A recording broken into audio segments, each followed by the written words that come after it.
देखिए, धर्म कर्म सब हमारे राष्ट्र पर निर्भर है। आप लोगों ने महात्मा आनंद स्वामी जी का नाम सुना है। उन्होंने बहुत सारी पुस्तकें लिखी। उसमें एक प्रसंग आता है, एक व्यक्ति ने स्वामी जी से पूछा कि स्वामी जी, संध्या कैसे करनी चाहिए? तो स्वामी जी ने कहा कि संध्या आंख बंद करके करनी चाहिए। भक्त ने प्रश्न किया कि स्वामी जी, ये तो कोई बहुत बड़ी बात नहीं है। अरे तो संध्या तो आंख बंद करके की जाती है, इसमें कौन सी नई बात है? क्या संध्या आंख खोल करके भी की जाती है? स्वामी जी कहते हैं बिल्कुल। जहां हम सुरक्षित स्थान पर हों वहां हमको संध्या आंख बंद करके करनी चाहिए। और जहां आप रेलवे स्टेशन, बस स्टैंड आदि पर बैठे हुए हैं और आपने आंख बंद कर ली तो आपके सारे झोले झंडी गायब हो जाएंगे। तो ऐसी जगह पर संध्या आंख खोल करके भी की जाती है। एक बात समझ में आई, यदि स्थान आपका सुरक्षित नहीं है, राष्ट्र सुरक्षित नहीं है, तो आपका भजन, तप, ये सब कुछ बेकार है, आप कुछ भी नहीं कर पाओगे। इसलिए राष्ट्र धर्म सर्वोपरि होता है।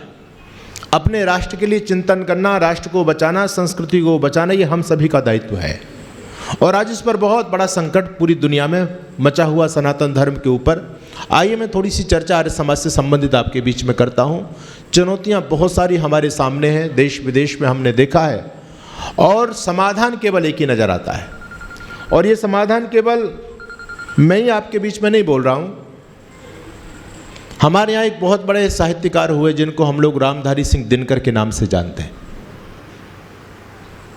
दिनकर जी ने एक पुस्तक लिखी, संस्कृति के 4 अध्याय। उस पुस्तक के अंदर रामधारी सिंह दिनकर कहते हैं कि स्वामी दयानंद से पहले ये हिंदू फुसफुसिया जीव था।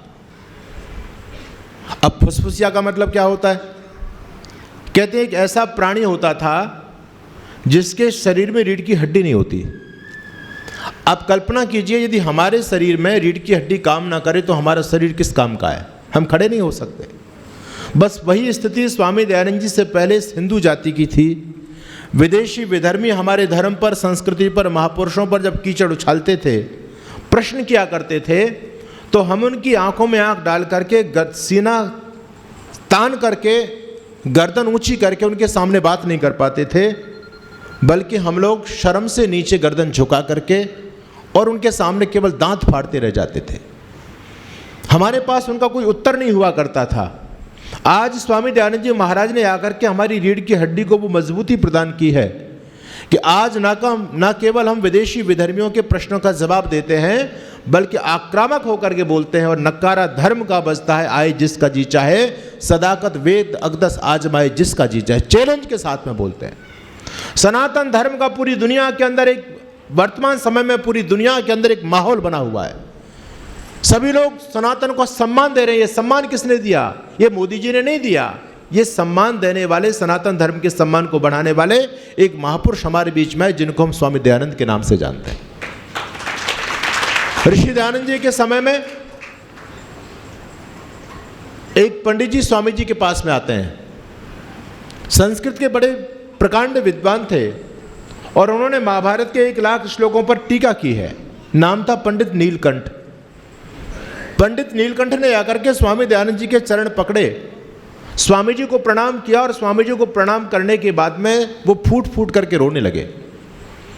स्वामी जी ने पूछा, पंडित जी आप रोते क्यों हैं? पंडित नीलकंठ कहते हैं कि स्वामी जी मेरी बड़ी दुर्गति हो गई, इसलिए मैं रो रहा हूं, मेरी आंखों में आंसू आ गए। स्वामी जी ने पूछा, क्या दुर्गति हो गई आपकी? कहते हैं, स्वामी जी मैं पहले मैं सनातनी था, लेकिन आज मुझको विवश होकर के सनातन धर्म को छोड़ करके ईसाईयत को स्वीकार करना पड़ गया है। अब मैं सनातनी नहीं हूं, मैं ईसाई हूं। सौभाग्य से मैंने सनातन परंपरा में जन्म लिया, लेकिन दुर्भाग्य मेरा उस दिन था जिस दिन मैंने अपनी सनातन परंपरा को छोड़ करके और क्रिश्चियनिटी को स्वीकार किया। स्वामी जी ने पूछा कि ऐसी व्यवस्था आपके सामने क्या आ गई?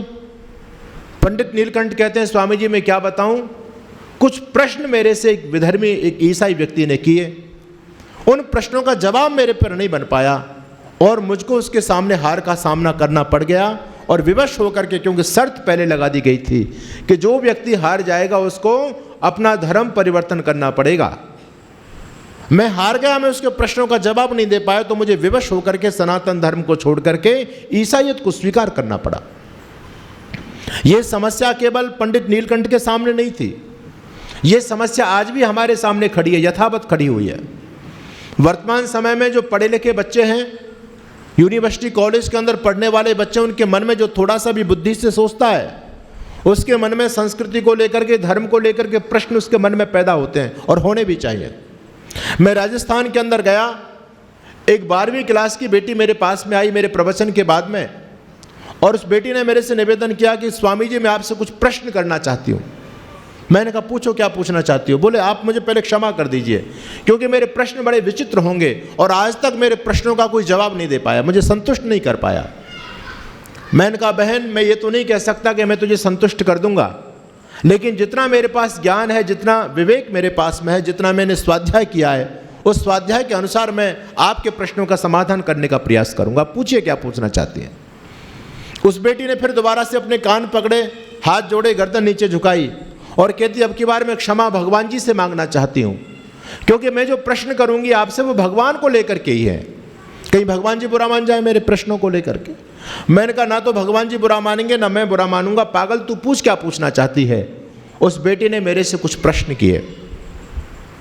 प्रश्न आप सबके दिमाग में भी उठने चाहिए। यदि हम मनुष्य हैं और मनुष्य होने का जीवंत प्रमाण यह है, यदि हमारी बुद्धि में प्रश्न पैदा हो रहे हैं तो समझ लिए हम मनुष्यता की तरफ बढ़ रहे हैं, और यदि हम कुछ सोचते नहीं है, विचारते नहीं है, तो किस बात के हम मनुष्य हैं। प्रश्न पैदा होना ही चाहिए।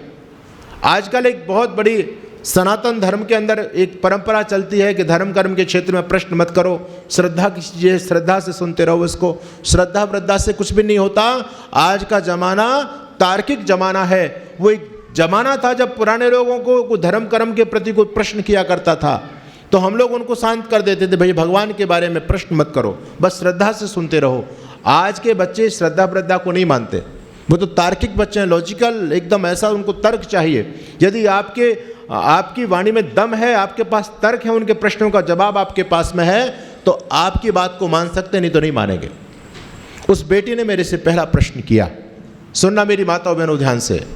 उस बेटी ने मेरे से पहला प्रश्न किया कि स्वामी जी हम सभी सनातनी भगवान कृष्ण को ईश्वर मान करके उनकी पूजा करते हैं, लेकिन मेरे मन में उनके जीवन को लेकर के एक प्रश्न है। भगवान कृष्ण की पत्नी का नाम था रुक्मणी, आप सभी जानते हैं। भगवान कृष्ण की पत्नी का नाम रुक्मणी था, तो राधा जी कौन थी? और उस बेटी ने कहा कि स्वामी जी राधा जी तो भगवान कृष्ण की लवर थी। उसने अपने आप जवाब दिया, और उस बेटी ने जो कुछ गलत नहीं बोला, वो यथावत उसने बोला जैसा शास्त्रों में लिखा हुआ है। वो कहती है राधा जी भगवान कृष्ण की प्रेमिका थी और पत्नी थी रुक्मणी। तो क्या अपनी पत्नी के होते हुए कोई व्यक्ति अपनी प्रेमिका के साथ में घूमे तो क्या ये व्यवहार उचित है? समाज उसको स्वीकार करेगा? हमारे भगवान कृष्ण हैं जिनकी हम पूजा करते हैं, वो तो ऐसा आचरण कर रहे हैं, और आज भगवान कृष्ण का भक्त अपनी पत्नी के होते हुए एक राधा को अपने घर में लेकर के आ जाए, तो क्या ये समाज परिवार उसको स्वीकार कर लेगा? पहली बात उस बेटी ने मेरे से ये कही। और उसने एक बात मेरे से बड़ी विचित्र कही कि मैं भले ही सनातन धर्म में पैदा हो गई, लेकिन स्वामी जी कृष्ण के विषय में, कृष्ण को लेकर के मेरे मन में लेश मात्र भी श्रद्धा नहीं है। मैं नकार नहीं सकती। अगर मैं कहूंगी तो घर वाले मुझको डांटेंगे, मुझे परेशान करेंगे, लेकिन अंदर से भगवान कृष्ण के प्रति मेरे हृदय में कोई श्रद्धा नहीं है। दूसरा, उस बेटी ने मेरे से प्रश्न किया कि स्वामी जी भगवान कृष्ण की अनेक गर्लफ्रेंड थी। आप आजकल अपनी भाषा में जिनको गोपिकाएं कह देते हैं, आजकल के बच्चे उनको कहते हैं गर्लफ्रेंड। कहते हैं ये कौन सी संस्कृति है? एक व्यक्ति जिसकी हम भगवान मानकर के पूजा करते हैं और उसका जीवन ऐसा को अनेक लड़कियों के साथ में रहता है, रंगलेलियां मनाता है, डांस करता है, क्या ऐसा व्यक्ति हमारा महापुरुष हो सकता है? ऐसा व्यक्ति हमारा आदर्श पुरुष हो सकता है? और तीसरा, उस बेटी ने प्रश्न किया कि स्वामी जी भगवान कृष्ण तो चोरी भी करते थे तो चोरी करने वाला व्यक्ति हमारे लिए पूजनीय कैसे हो सकता है? इसलिए भगवान कृष्ण के प्रति मेरे मन में लेश मात्र भी श्रद्धा नहीं है। मैं सनातन परंपरा में पैदा हुई, इसलिए मैं कुछ बोल नहीं पाती, लेकिन अपने हृदय की बात मैंने आज आपके सामने रखी है। कृष्ण के प्रति मेरे मन में कोई श्रद्धा नहीं है, क्योंकि कृष्ण ने अपने जीवन में इस प्रकार के काम किए। मैंने उस बेटी को बताने का प्रयास किया मैंने कहा बेटा सुनो बात को ध्यान से, आपका जो पहला प्रश्न है कि भगवान कृष्ण राधा जी को रखते थे, असलियत तो यह है कि भगवान कृष्ण के जीवन में कोसों दूर दूर तक कोई राधा नाम की महिला थी ही नहीं। ये बहुत प्रामाणिक बात मैं आपके बीच में बोल रहा हूं। भगवान कृष्ण के जीवन काल में कोई भी राधा नाम की कोई महिला नहीं हुई। ये केवल भगवान कृष्ण को बदनाम करने के लिए पाखंडी लोगों की चाल, और पाखंडी नहीं विधर्मी लोगों की चाल है। भगवान कृष्ण के जीवन से संबंधित ग्रंथ है महाभारत। इस महाभारत के अंदर राधा नाम का कोई वर्णन नहीं आता। एक जगह राधा शब्द जरूर आता है, वो राधा उसके लिए नहीं आया जो भगवान कृष्ण के साथ में रहती है, बल्कि कर्ण को जिस माँ ने पाला था उस माँ का नाम था राधा, इसलिए कर्ण को राधे कहा जाता है। एक जगह महाभारत में राधा शब्द आता है, वो कर्ण की विमाता के लिए प्रयुक्त होता है। एक हमारे यहाँ पुराण है जिसको कहते हैं विष्णु पुराण। भगवान कृष्ण को विष्णु का अवतार ही हम लोग मानते हैं, लेकिन उस पूरी विष्णु पुराण में कहीं पर भी राधा नाम का कोई वर्णन नहीं है। एक पुराण का नाम है हरिवंश पुराण। हरि यानी भगवान कृष्ण, उनके वंश का पूरा वर्णन उसमें दिया गया। उस हरिवंश पुराण के अंदर भी राधा नाम की कोई चर्चा नहीं है।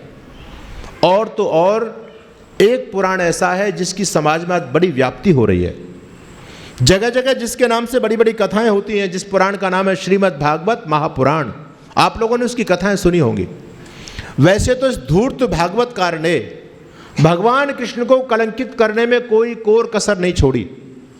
ऋषि दयानंद की वेदना को देखो। स्वामी दयानंद कहते हैं भागवत बनाने वाले, तू अपनी माँ के गर्भ में ही मर गया होता तो अच्छा होता, और यदि अपने माँ के गर्भ में नहीं मर पाया तो जन्म लेते मर जाता तब भी अच्छा होता।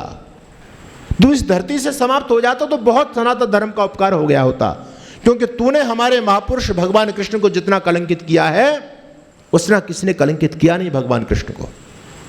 वैसे तो इस भागवत बनाने वाले बोपदेव ने भगवान कृष्ण को बदनाम करने में कोई कमी नहीं छोड़ी है, लेकिन हैरानी की बात यह कि पूरी भागवत में कहीं पर भी राधा नाम की कोई चर्चा नहीं है।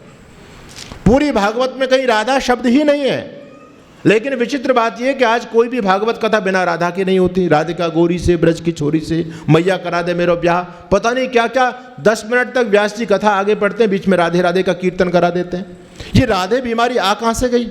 ना रामायण, ना महाभारत के अंदर है, ना आपके विष्णु पुराण के अंदर है, ना महाभारत के अंदर है, ना भागवत के अंदर है। अभी तो आप लोगों ने देखा एक बहुत बड़े भागवताचार्य देश में है जिनको अनिरुद्धाचार्य के नाम से लोग जानते हैं, जिनके करोड़ों फॉलोवर हैं। उस व्यक्ति ने मूर्खता की बात कर दी मंच पर बैठ करके। वो कहता है, लोग कहते हैं कि राधा नाम का कोई वर्णन नहीं है भागवत के अंदर। मैं बताता हूं कि राधा नाम का वर्णन भागवत के अंदर आया है। उस बेवकूफ ने संस्कृत तो पढ़ी नहीं है, लेकिन संस्कृत में टांग अड़ाने का काम उस व्यक्ति ने किया।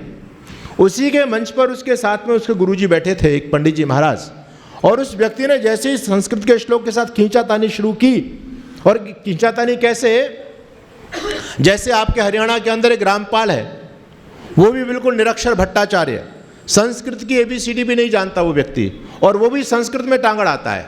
और स्थिति इनकी क्या है, वेद का एक मंत्र आता है, वो पुरुष सूक्त का मंत्र है। ऋषि दयानंद ने भी सत्यार्थ प्रकाश में जिसको दिया है, मंत्र का नाम है सपर्यगा शुक्रमकाय अवर्णा असना विरम शुद्धमा पाप विद्धम कबीर मनीषी परिभू स्वयंभू।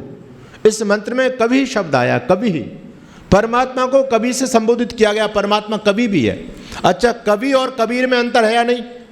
दोनों शब्दों में कितना बड़ा अंतर है। एक तो कवि शब्द है और एक कबीर शब्द है ना, कबीरदास। क्योंकि रामपाल कबीरदास जी का भक्त है, उनको मानता है कबीरपंथी है, तो वो रामपाल कहता है कि कबीरदास जी का वर्णन वेद के अंदर भी है। कबीर मनीषी आया, अरे वहां तो कवि शब्द है, संधि होकर के कबीर बन गया है वो। इसी प्रकार से मोहम्मद को मानने वाले जो लोग हैं वो वेद में मोहम्मद को ढूंढ रहे हैं, कहते हैं हमारे मोहम्मद साहब का वर्णन तो वेद के अंदर है, वेद को सबसे प्राचीन माना जाता है, लेकिन हमारे वेद के अंदर भी मोहम्मद साहब का वर्णन है। आप लोग संध्या में मंत्र बोलते हैं, तक्षुर्देव हितम पुरस्ता शुक्रम उच्चरत पश्ये में शरदा शतम जीवे में शरदा शतम श्रेणिया में शरदा शतम प्रभा में शरदा शतम अदीना श्याम शरदा शतम। मंत्र कहता अदीना श्याम शरदा शतम, लेकिन संधि होकर के मदीना श्याम बोल रहे हैं, कि नहीं मदीना का वर्णन आ गया वेद के अंदर, मक्का मदीना का वर्णन है। ईसाई लोग कहते हैं हमारे ईसा मसीह का नाम भी वेद के अंदर आया, ईसा वाष्यमेदम सर्वम, कहते हैं वेद के अंदर ईसा है। बेवकूफ समझने के लिए तैयार नहीं है। आखिर पंडित जी ने कहा कि भागवत के अंदर राधा नाम का वर्णन है, लेकिन उनके गुरुजी ने अच्छी उनको सुनाई कि भाई तुम कब जानते नहीं हो, तुम संधि विच्छेद नहीं जानते हो, संस्कृत तुम पढ़े नहीं हो, तो क्यों बेकार की बातें करते हो। कहने का भाव यह कि पूरी भागवत के अंदर कहीं पर भी राधा नहीं है। अब ये राधा आ कहां से गई। एक पुराण सबसे नवीन पुराण है, हालांकि पुराणों की संख्या बढ़ती चली जा रही है अब, लेकिन जो 18 पुराण माने जाते हैं उन पुराणों में सबसे नवीन पुराण माना गया ब्रह्म वैवर्त पुराण को। और ये पुराण मुगल कालीन है, मुसलमानों के समय में लिखा गया है। उन लोगों ने देखा कि हम भारत में अपने धर्म का प्रचार करना चाहते हैं। भारत तो तपस्वियों की भूमि है, सिद्धों की भूमि है, संतों की भूमि है, यहाँ तो त्याग और ब्रह्मचर्य का महत्व है। इनके महापुरुषों को देखो, भगवान कृष्ण ने अपने जीवन में कभी भी कोई गलत आचरण ही नहीं किया। भगवान राम को देखो, उनका जीवन कितना पवित्र। और हमारे महापुरुष, हमारे पैगंबर तो डूबे पड़े हैं, उन्होंने ना 6 साल की को छोड़ा, ना 40 साल की महिला को छोड़ा। तो भारत में हम पैर कैसे रखेंगे। इसलिए उन लोगों ने क्या किया, उन लोगों ने एक पुराण की रचना कराई, जिस पुराण का नाम है ब्रह्म वैवर्त पुराण। और इस पुराण में राधा नाम की नई कल्पना की गई। ब्रह्म वैवर्त पुराण के अलावा किसी भी पुराण में राधा का कोई वर्णन नहीं है। और इस ब्रह्म वैवर्त पुराण के अंदर राधा और कृष्ण के 4 संबंध बताए गए हैं। पहला संबंध क्या है, कहते हैं राधा जी कृष्ण जी की पत्नी थी। अब सुनिए, दूसरा संबंध बताया गया, राधा जी कृष्ण जी की प्रेमिका थी। पत्नी भी लिखा और प्रेमिका भी लिखा है। तीसरा संबंध लिखा है, राधा जी कृष्ण जी की आराध्या शक्ति थी। और चौथा संबंध बताया गया है, राधा जी कृष्ण की मामी थी। ये जो आर्य समाज के अंदर भी लोग कहते हैं ना कि राधा जी कृष्ण की मामी थी, ये ब्रह्म वैवर्त पुराण का वचन है। वस्तुतः मेरा मानना यह कि राधा नाम की महिला कोई थी ही नहीं। ये तो राधा नाम की महिला एक बहुत बड़ी डांसर हुई, जैसे आजकल सपना चौधरी का नाम आप लोग सभी जानते हैं। और वो इतनी बड़ी डांसर थी कि उसका जब कार्यक्रम होता था तो बहुत बड़ी तादाद में लोग एकत्रित हुआ करते थे। पुराना जमाना था, इलेक्ट्रिसिटी लाइट नहीं हुआ करती थी, तो पहले मशाल जलाया करते थे लोग, तेल से मसाले लोग जलाया करते थे। तो जब राधा का कोई कार्यक्रम कराना हो उस डांसर का, तो कम से कम 9 मन तेल चाहिए होता था। इसलिए कहावत चली समाज में, ना 9 मन तेल होगा ना राधा नाचेगी। एक कहावत हमारे समाज में चलती है। तो राधा का कार्यक्रम कराने के लिए 9 मन तेल की व्यवस्था करनी पड़ती थी। इतनी बड़ी कोई डांसर राधा हुई होगी। उस राधा के नाम से उन्होंने भगवान कृष्ण को बदनाम करने के लिए एक नई कल्पना की मन के अंदर, और राधा को भगवान कृष्ण के बगल में आकर के बिठा दिया। पहले आप भगवान कृष्ण के मंदिर आप देखेंगे तो कहीं पर भी भगवान कृष्ण के मंदिरों में राधा नाम की कोई मूर्ति नहीं है, राधा कुछ है ही नहीं। और आज षड्यंत्र इतना चरम सीमा पर चल गया। आप जगन्नाथपुरी जाइए, जगन्नाथपुरी की जो मोटी मोटी दीवार प्राचीरें हैं, और उनमें राधा स्तोत्र के नाम से नई नई पट्टिकाएं लगाई जा रही हैं। आज जबरदस्ती राधा को थोपा जा रहा है सनातनी लोगों के ऊपर, लेकिन कोई समझने के लिए तैयार नहीं है राधा नाम की बीमारी आ कहां से गई। मैंने उस बेटी को समझाया कि बेटी, भगवान कृष्ण के जीवन में राधा का कोई भी ताल्लुकात नहीं है। और दूसरी बात जो तू कहती है कि भगवान कृष्ण ने अपने जीवन में बहुत सारी गर्लफ्रेंडों के साथ उनके संबंध रहे, ये भी झूठी बातें, सारी की सारी भागवत की झूठी बातें। और भगवान कृष्ण चोरी करेंगे, अरे पागल, भगवान कृष्ण तो गीता में कहते हैं, यदि यदि आचरिति श्रेष्ठा तत्तद अनुवर्तते जना सयद प्रमाणम कुरते लोकस्तद अनुवर्तते। श्रेष्ठ व्यक्ति जैसा आचरण करते हैं, सामान्य व्यक्ति उनको देख करके सीखते हैं। भगवान को हम श्रेष्ठ मानते हैं, कृष्ण को। अगर कृष्ण चोरी करेंगे तो भक्त चोरी करेंगे या नहीं, बोलो। अगर कृष्ण व्यभिचार करेंगे तो भक्तों को करना चाहिए, व्यभिचार नहीं करना चाहिए। अरे जब भगवान हमारा इस काम को कर रहा है तो भक्त कैसे पीछे रह सकते हैं। मेरी माताओं बहनों, समझने का प्रयास करो। आज कोई व्यक्ति प्रश्न करता है कि भगवान कृष्ण ने लीलाएं की हैं, आज लीला नाम दे देते हैं उनको, कहते हैं कृष्ण जी की लीला, इन पर प्रश्न मत करो, वो कुछ भी कर सकते हैं, भगवान की लीला है। केवल लीला लीला कहने से पिंड छूटने वाला नहीं है आपका। आजकल के बच्चे लीला कहने से संतुष्ट होने वाले नहीं है। ये पुराने जमाने के लोग थे जिनके मन में बड़ी श्रद्धा हुआ करती थी। इनके मन में कोई प्रश्न पैदा होता था, हम लीला कहकर के इनको शांत कर दिया करते थे। आजकल के बच्चे तो तत्काल मुंह पर बोलते हैं, अरे कृष्ण करे तो लीला और हम करें तो करेक्टर ढीला। कृष्ण चोरी करें तो लीला है, कृष्ण व्यभिचार करें तो लीला है, और आजकल के बच्चे करें तो जेल में ठोक देते हैं उनको। ये कौन सा व्यवहार हमारे समाज में चल रहा है। मैंने उस बेटी को बताने का प्रयास किया। आकर उस बेटी ने कहा कि गुरुजी, आज भगवान कृष्ण के प्रति मेरे मन में श्रद्धा का भाव पैदा हुआ है।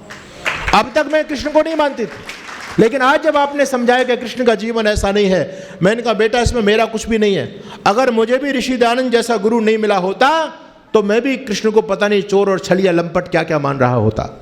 हमारे देश में एक बहुत बड़े जैन संप्रदाय के समाज सुधारक संत हुए, कड़वे प्रवचन के नाम से पूरी दुनिया में विख्यात हुए, मुनि तरुण सागर जी महाराज। बहुत अच्छे राष्ट्रवादी संत थे।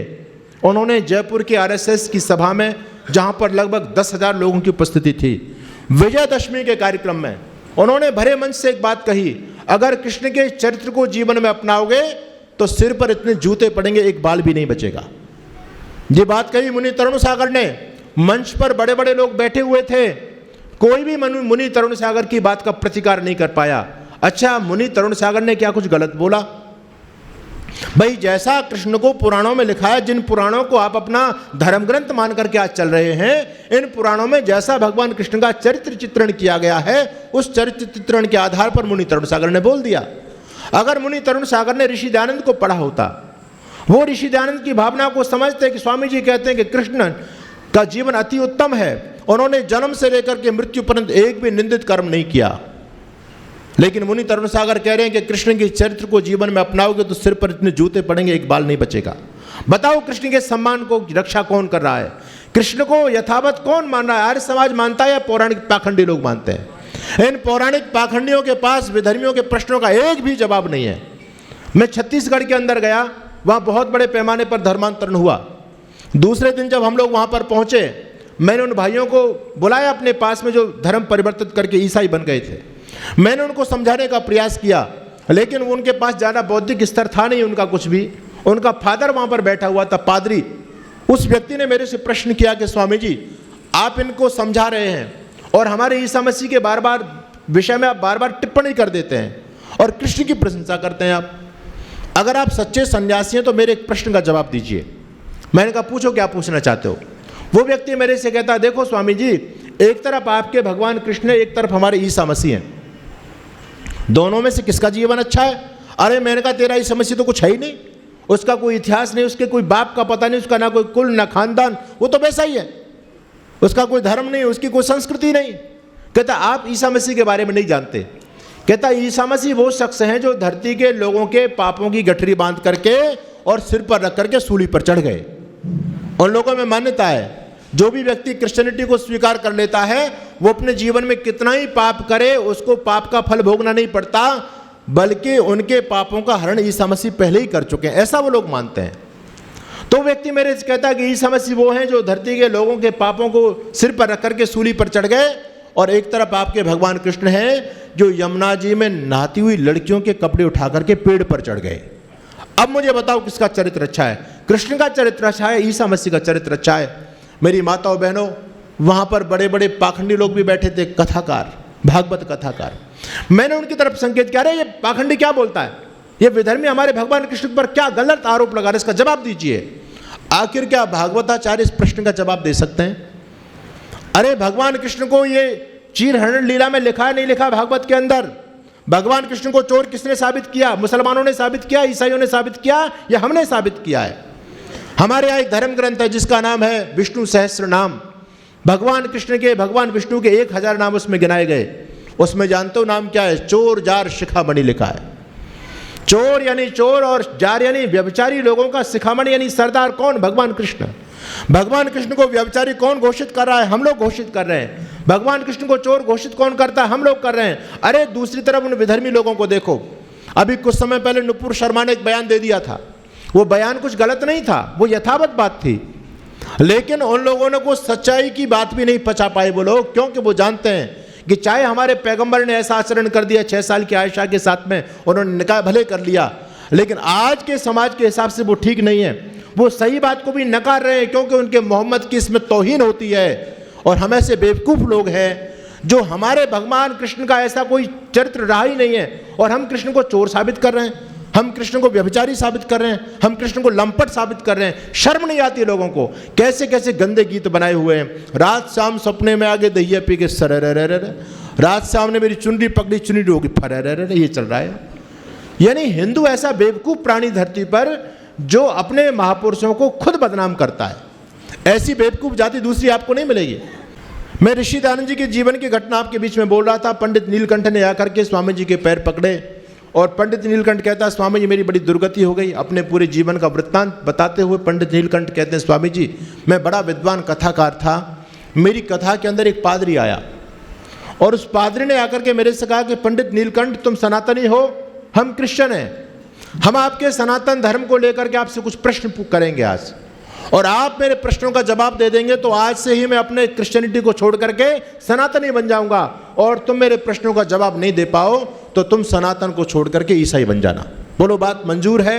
वो एक दौर था जब इस प्रकार की शर्तें लगा करती थी। पंडित नीलकंठ को कहना पड़ा ठीक है मुझे मंजूर है।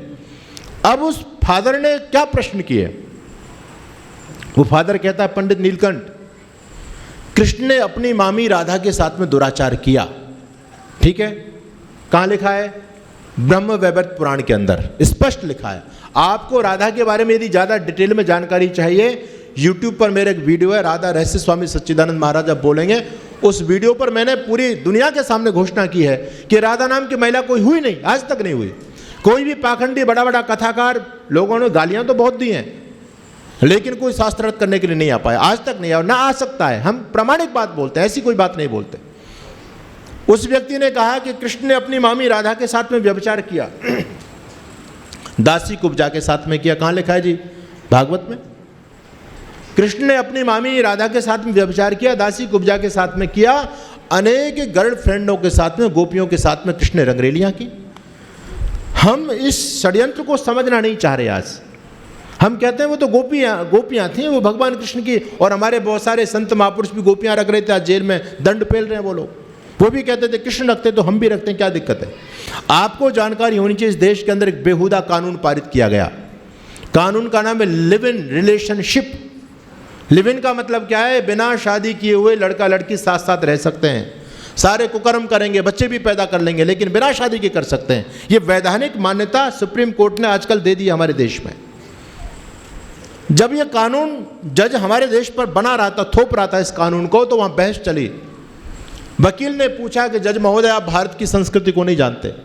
अरे हमारे यहाँ तो कहा मातृवत परदारेषु, दूसरे की माँ बहन बेटी हमारी बहन बेटी के रूप में हम देखते हैं, यदि हमसे बड़ी है तो माँ के रूप में हम उसको देखते हैं, बराबर की है तो बहन का दर्शन करते हैं, छोटी है तो पुत्रीवत हम उसको मानते हैं। और भारत की संस्कृति में आप कितना बेहुदा कानून बनाना चाहते हैं, बिना शादी के लड़का लड़की साथ साथ रह सकते हैं, ये कैसे संभव हो सकता है?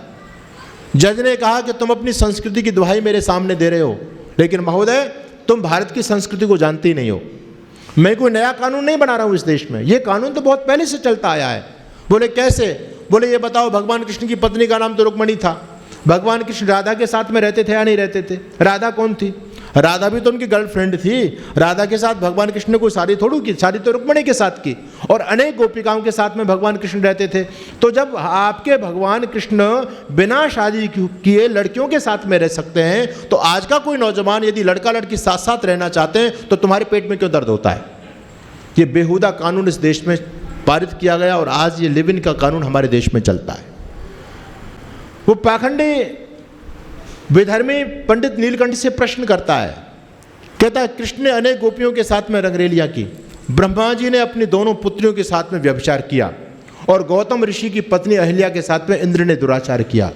पंडित नीलकंठ आपका इन प्रश्नों का आपके पास क्या जवाब है? पंडित नीलकंठ क्या जवाब देंगे? भाई उस व्यक्ति ने गलत तो कुछ भी नहीं बोला, जो जैसा भी तुम जिनको अपना धर्मशास्त्र आज मानते हो, उन धर्मशास्त्रों में जैसा लिखा वैसा उसने बोल दिया, प्रमाण दे रहा वो व्यक्ति। अब पंडित नीलकंठ इन सारे शास्त्रों को यथावत मानते थे, पंडित नीलकंठ पर कोई जवाब नहीं बना, पंडित नीलकंठ मौन हो गए। और जब पंडित नीलकंठ मौन हो गए तो उस फादर ने कहा पंडित नीलकंठ मौन होने से बात नहीं बनेगी, हमने पहले प्रतिज्ञा की है, पहले शर्त रखी है, अगर तुम मेरे प्रश्नों का जवाब नहीं दे पा रहे तो तुमको अपना सनातन छोड़ करके ईसाईयत को स्वीकार करना पड़ेगा। पंडित नीलकंठ ईमानदार व्यक्ति था, पंडित नीलकंठ ने ईसाईयत को उसी दिन स्वीकार किया। और न केवल पंडित नीलकंठ जब ईसाई बने तो उनके पूरे परिवार ने वायकादा ईसाईयत को स्वीकार किया, और उनके हजारों की संख्या में उनको जो फॉलोवर थे, उनके भक्त लोग थे। पंडित नीलकंठ अपनी भक्त मंडली सहित पूरे का पूरा खानदान के सहित ईसाई बन गया। पंडित नीलकंठ कहता है स्वामी जी काश उस समय आपका प्रादुर्भाव हो गया होता, उस समय आर्य समाज का जन्म हो गया होता, तो मुझको अपना धर्म सनातन नहीं छोड़ना पड़ता।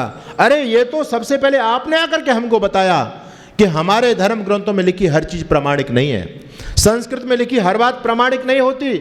आप संस्कृति हर वाक्य को वेद का वाक्य मत मान करके चलो। आपके धर्म ग्रंथों में बहुत बड़े पैमाने पर मिलावट की गई है। ये तो सबसे पहले आपने बताया कि कृष्ण का जीवन इतना अत्युत्तम है, इतना पवित्र है। उन्होंने जन्म से लेकर के मृत्यु पर्यंत कोई भी निंदित कर्म नहीं किया। और जो लोग आरोप लगाते हैं भगवान कृष्ण पर, इनका सब झूठा आरोप है। यदि इस बात को आप हमको पहले बता देते तो मैं एक ही जवाब में उस पंडित नीलकंठ से, जब फादर ने जो प्रश्न किया, कहता एक जवाब में सब प्रश्नों का उत्तर दे देता कि ऐसा कुछ था ही नहीं। हमारे ऋषि महर्षियों का जीवन बड़ा उत्तम है, बड़ा पवित्र है। उन्होंने जीवन में कोई भी निंदित कर्म नहीं किया। तो पंडित नीलकंठ कहते हैं यदि आपका प्रादुर्भाव पहले हो गया होता तो मुझे ईसाई नहीं बनना पड़ता। यह काम ऋषि दयानंद ने किया है। अगर ऋषि दयानंद इस धराधाम पर नहीं आते, आज जो रामकृष्ण के वंशज अपने आप को कहला रहे हैं, भले ही आज ऋषि दयानंद को लोग गालियां देते हैं, ऐसे मूर्ख लोग आज भी धरती पर बहुत है। अंदर अंदर ऋषि दयानंद को कोसते रहते हैं, स्वामी दयानंद ऐसा था। अरे भले ही तुम धन्यवाद करो ऋषि दयानंद का। आज तुम हिंदू कहला रहे हो तो स्वामी दयानंद की कृपा से कहला रहे हो। अगर स्वामी दयानंद जी महाराज नहीं आते तो हिंदू खत्म हो गया होता, या तो हम ईसाई बन गए होते या मुसलमान बन गए होते। रामकृष्ण के वंशज आज धरती पर जीवंत हैं। सनातन परंपरा को मानने वाले लोग बचे हुए हैं। ये आर्य समाज और ऋषि दयानंद की कृपा से बचे हुए।